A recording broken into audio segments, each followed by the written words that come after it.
Hey guys, what's going on? We are going to be talking about the many different types of trap accounts that exist in Woods Mobile. And I'm going to start off by telling you a couple of them right off the bat. Okay, one of the few that we know all in love is the solo trap. Now, a solo trap typically will have around 2 to 3 million or so T2, and then they'll have like a couple 100,000 T3. Now, I've seen where, they go anywhere between 2.5 mil to 3 million or so in T3, but I've also just seen people do like 250k to 500k in T4s. And it just mainly depends on the might and how low they want to go. And it also depends on what kind of person you're trying to trap, So I would say that most experienced players that I've seen are doing anywhere between 2 mil across, and then they're doing about 3 mil across as far as T3s go. And then they don't really have any problems. I mean, they'll walk around and, they're obviously, in order to build a trap like that, and really strictly speaking, any trap that I'm going to discuss in this video, is you don't ever accept turf quests from the beginning of the game. So you don't ever accept turf quests, and you do 99.9% of everything else, upgrading your castle, everything, without ever accepting turf quests. Okay, and that between the troop compositions and stuff, it's really if you know what you're looking for, it just ultimately comes down to knowing what you're going to be doing. But if anything, the gear is the big factor that comes down to it. So a lot of solo traps will try to employ anywhere between 200 and 300% when they're starting out, and the higher end ones will go up in upwards of like 500 or 600% mixed stats, just in preparation to eventually build into what I would call a rally trap. Now, a rally trap is a little different because all a rally trap is aiming to achieve here is basically they're doing about 4 mil or more, in excess of 4 mil T2 across. And then usually they go for about 2 million T4 or more, just so that they can basically eat a rally. And they're using 600% for attack stats across mixed. Not that you can, you're going to manage on 5. You can manage on 400 even. It's just that the lower it is, the harder it is to compensate for it. So if you've got 330, for example, you're going to have a very hard time not you're going to have walkbacks. You're going to have a really hard time being able to really cap anybody.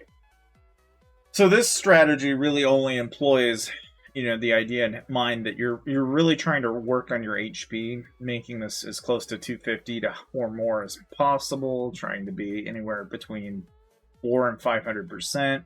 And then, as far as the army stats are concerned, is the closer these are to 200 and 300 for HP, the better. But it ultimately comes down to, at least in the case of rally traps anyway, is that you're going to eat a single rally or maybe a pair of rallies, but not much more than that. The composition isn't really built in such a way to sustain multiple rallies. And this is where you get into what are called rally party traps. Okay, so far, if I give you a quick synopsis, right, of a solo trap, those guys are anywhere between 50 and 100 million might. Very rarely do you have somebody that tries to go above 100 mil, but you'll have them. They'll jump from anywhere from like 100 mil all the way up to an upwards of like 350 mil. The break point's about 400 mil. Beyond that, then people don't see it as a solo trap, but you'll still have people that are like a billion might core that will call themselves a solo trap because of their composition. But to be a solo trap, in my opinion, the lowest possible might is the answer, because you look like an easy target. And that's ultimately the idea behind it. Rally trap is just trying to basically bait a rally. That can be anybody from 2 billion might to somebody as small as 500 to 400 million might. Again, the idea is exactly the same. You're trying to have the lowest amount of might possible for the most amount of gain. Now, I would say that, a rally trap that's starting out is about 400 or 500 mil. Now, when you start talking about rally party traps, that's anybody in excess of 800 million or more. Usually these guys are 1.4 to 1.5 billion. When you're talking about somebody those guys are closer to what I would describe as rally lead compositions. But these guys, what they're going to do, okay, and again, I'm telling you this because one of the reasons why that's important is because if you understand the fact that, okay, a rally trap is going to have anywhere between 2 mil to 3 mil, a rally party trap is going to have 4 mil, maybe even 5 mil on T4s. They might even have some T5s in there, like 3 to 500k T5s, but then their T2 counts are going to skyrocket. They're going to go anywhere from not 4 mil, but 8 mil, 10 mil, 12, or even 15 million across. Because the goal in mind for them is to eat as many rallies as they possibly can. And that is from multiple guilds at a time. Now, ultimately, with any type of trap I've discussed between a solo, a rally, or a rally party trap, they're ultimately trying to confine themselves to the composition that works best for them. Their gear has got to be up to snuff. They've got to have their artifacts somewhat worked on. They need to have top-notch stats in terms of, gear return ratio. And part of the reason why that is because you're dealing with people that are literally, depending on who it is, you could be dealing with people that have 1,000% plus in blast stats for a single unit type. You have mixed stats out there that are 800% across mixed, and that's tough. And so a lot of that is, that's where a lot of that energy is going to be devoted to. Now, I'm going to talk about a couple of other unconventional traps that you might have not heard of. Okay, one of them is the Griffin trap. Now, if you don't know what a Griffin trap is, all a Griffin trap is basically somebody that gets the actual, and this hence where its name comes from, is Homeward Bind. So within 6 seconds, they can recall all of their troops. And the way that they usually do this is they'll maximize the number of armies that they have access to, and they will send exactly that many marches out.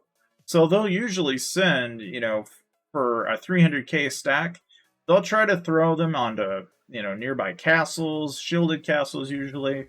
I've even gone so far as to adding dark nests and rallying dark nests and then reinforcing dark nests to maximize the most amount of troops you can stash away.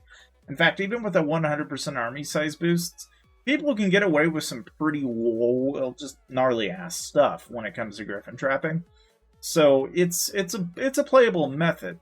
The main thing with a Griffin trap is knowing exactly how many troops you can stash, and then being able to, at a moment's notice, you basically build up a stupid amount of resources, and you'll sit on an island, or you'll sit somewhere where nobody's looking to basically get a good 5-second march on you. So, I would say somebody would probably pick the corner edge of this island here, for example. That way they've got a lot of walk time. And ultimately the goal there is to get as many inf marches as you can rolling so that once you pull, you can random pretty much within seconds, and then you're going to eat all of those marches as they're coming through. And that's what makes a Griffin trap so effective. Now, the Griffin trap is, it takes some time and effort, but like the solo trap, it's, there's an effort to reward gain ratio to it. It's not bad.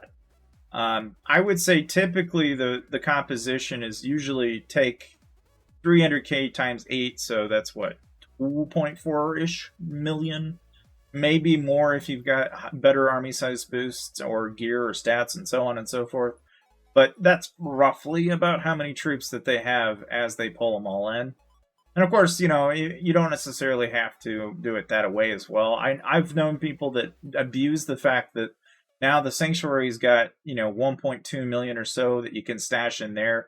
Plus, you can have however many millions of troops that you may have lost sitting, waiting to be recalled in a moment's notice.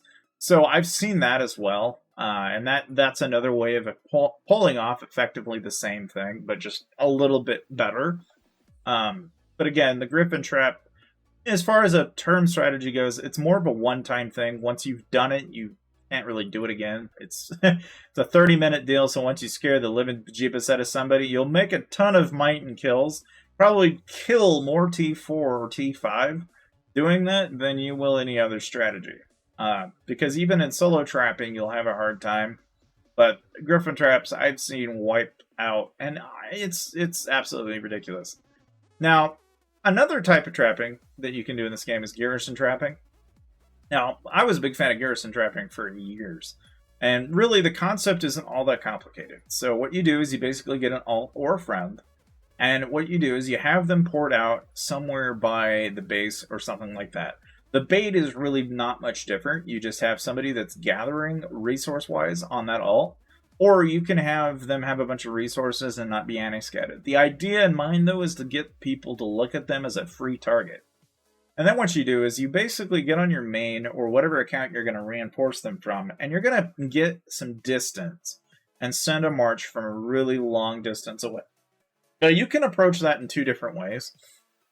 You can either wait for them to come by and start hitting it, then send the march, and then basically in your head, you know, every march after your march has been sent is killable. Meaning, if you happen to be watching the watchtower on the alt, for example, or you've got a friend telling you, you can sit there and basically pick and choose your targets and wait until, oh, okay, I got a bunch of inf marches, send cav. And then you can pull and eat all of those inf marches. Now, the danger is, and this is true of griffin trapping too, is you have to be mindful of the fact that if you get a lot of guys sending at you, you might get some people that send counters to deal with this. But you can garrison trap, and I've seen people that, you know, they try to play pick me, I know he sends cav, so I'll send range. What happens if I send inf? Well, he doesn't know that any more than I do. So then it becomes a game of who can outsmart who. So you can boozle each other back and forth pretty damn easily. You can get yourself capped doing it, but you can cap them too. So if you want to try it out, I highly recommend it. It's really quite a lot of fun, but it is incredibly dangerous, and it's a very easy way to get capped. So beware if you do decide to do it that way. Now, between garrison trapping, rally trapping, solo trapping, griffin trapping, there is also a lesser-known form of trapping called wall trapping. Now, wall trapping is kind of a different idea that, you know, a lot of the free-to-play players back in the old days would employ. And I don't see this as much, but you can probably still see it in the New Kingdoms. And the way the principle behind it works is you buff your wall defense as much as you possibly can. In fact, you go absolutely berserk on it. And the way you do that is you basically spam blight rings and everything that gives you basically wall defense and then trap attack. You work on that, and then you basically upgrade and get yourself T4 traps. And most of the people I knew that were doing this, 90% of the time, they were either spamming skyscrapers, or they were spamming burning spikes, or burning logs. Or just a mixture of all three to maximize the most amount of damage they could do. The funniest thing about a wall trap, though, is that, like, after a certain point, your wall trap stats, if they're high enough, like if you get closer to 400 to 500% wall defense, you can negate a single march from a normal-sized player, and they'll send a solo, and it will walk back. And it's funny, because if they don't send siege, they will be completely horrified by the fact that their march literally did nothing. And they'll wind up actually losing 20 to 30,000 troops. It's more of a gag, but yet wall trapping is a thing. You know, you can manage that way. And as long as you're willing to burn 1,500 gems every time, you can rebuild that wall. And is it feasible nowadays? Not really. You know, obviously, if you get into a realm of 5 billion might players with full mythic temp, you know, you're not going to. You're just not. You're going to have a hell of a time doing it, unless IGD decides to do some tweaks to the wall trap. And I don't see that happening anytime soon, but maybe it'll change. I don't know. Aside from that, though, another form of trapping that you'll see people employ is it's basically leader walkback trapping. So what they'll do is they'll actually take, you know, their main account or their alt or whatever, and it's basically intended to look like it's an empty castle. So they'll basically kick out their leader from whatever alt or main or whatever that has their leader, kick it out and have it walk back over a hive, and then they'll just bait all the people that think that, you know, that guy's empty. So they'll come by, send a solo, and want getting capped or getting troops lost, and so on and so forth. Like, that's one method of going about trapping in this game. Another form of trapping that you'll see sometimes is you'll actually see people that what they'll do is they'll basically like do resource tiles, and then they'll do nostros, and then they'll port as soon as they get you to march on it. So if you see somebody marching and then all of a sudden the tile disappears, then they speed it back in and then they port on it, they're trying to port random so that they can eat your march. And you don't get away with that very easily, but I've seen knock traps pull it off sometimes if you've got somebody that's a little careless sending a bunch of marches. Beyond that, though, as far as other forms of traps that I've seen throughout the game over the years, I'd say about the only other trap that does kind of exist in this game is actually a more of a deliberate trap, which is what you see in forts. So once in a while, you'll see somebody that'll fill a fort without their lead. They'll fill it up all the way. But what they'll actually do in conscience is they'll put a rally on that fort. And what they'll do is they'll wait until somebody rallies it, and then they'll wait for like the last minute. Okay? The other opposing guild will march and start marching on it. And as it's sitting there marching, they'll wait for that rally to come in, and they'll wait for like the last 5 seconds and then carpet jump into that fort so that once they land, they get countered. I've seen this done before, and you don't see it as often, but it is a form of trapping, and it's done on forts. Now, Battle Royale and Baron, there is kind of a form of trapping going on there too, because oftentimes what people will do is they'll actually look for their targets that they know send like an 8-8 or combinations that they know they can counter, and they'll just wait until they come by and then march. But those aren't really traps anymore. Then you're talking more about the fort battles, and we start to loosely translate that as no longer trapping. That's rallying and wonders and so on and so forth. But for the most part, that's a basic understanding of all the different traps in the game. If you have some more traps that comment below. Thank you guys for watching.